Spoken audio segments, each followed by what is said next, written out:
Con il leader del Movimento 5 Stelle a Terni, centrosinistra unito per le elezioni di sabato e domenica. Prego, vai, di domenica e lunedì. Unitissimo e accolto David dai sostenitori. Nel saluto tra lei e Elly Schlein c'è stato un applauso, hanno gridato unità, unità. Allora la prima domanda che vorrei farle, anche perché oggi inizia questo processo, anzi si va verso la fine del processo costituente del Movimento 5 Stelle, da qui uscirà anche una risposta definitiva sull'alleanza con la sinistra?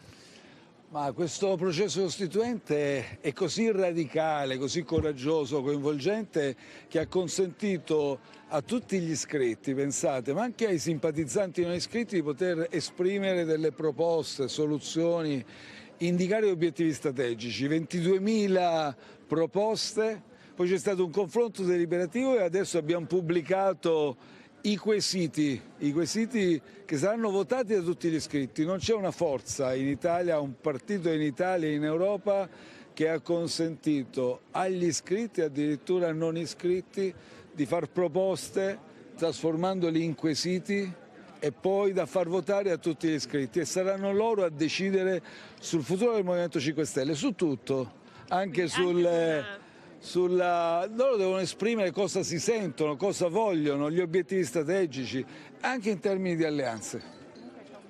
Volevo chiedere è rimasto senza parole. No, aspettavo David. No, sì, non si è ammutolita la nostra Ludovica. No, volevo chiederle una cosa anche il dottor Parenzo che è senza parole. Allora. Sì, no, ma io è calato il silenzio da studio. Ma una volta che l'ascolto senza interromperla dovrebbe essere contento. Sì, la politica, guardi, è così. Se poi diciamo processi democratici, se diciamo che poi devono essere i cittadini che devono essere coinvolti, poi non possiamo sempre dal vertice decidere. Perché... Anche il quesito che in passato veniva deciso dal vertice, quando, come formularlo, il momento esatto in cui far votare, tutto questo è chiaro che non era proprio il massimo, diciamo, di un processo trasparente e democratico. Adesso invece veramente democrazia partecipativa e deliberativa. Senta, la cosa che le volevo chiedere riguarda... Ancora senza parole da studio? No, io ho delle parole, forse non mi sente, però quello è il tema. È solo il ritardo televisivo. Sì. Ah, è solo... Sì, volevo chiederle una cosa su Fitto. Volevo chiederle una cosa su Fitto, perché ieri il Presidente Mattarella lo ha ricevuto al Quirinale e ha parlato di un importante ruolo per l'Italia. Voi Fitto, lo avete già detto, non lo sosterrete, e in questo vi sentite in qualche modo anti-italiani, l'accusa di Giorgia Meloni? Cioè non fare gli interessi dell'Italia?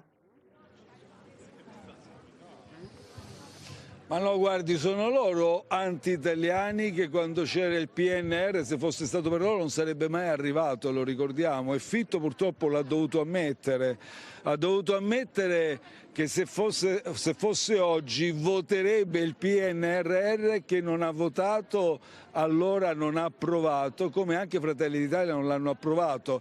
Il problema è tutto italiano di questo governo, cioè se tu proponi addirittura oggi con delega al PNRR un commissario che non ha votato il PNRR e si è reso responsabile in Italia dei ritardi del PNRR, vuol dire che non vuoi bene all'Italia.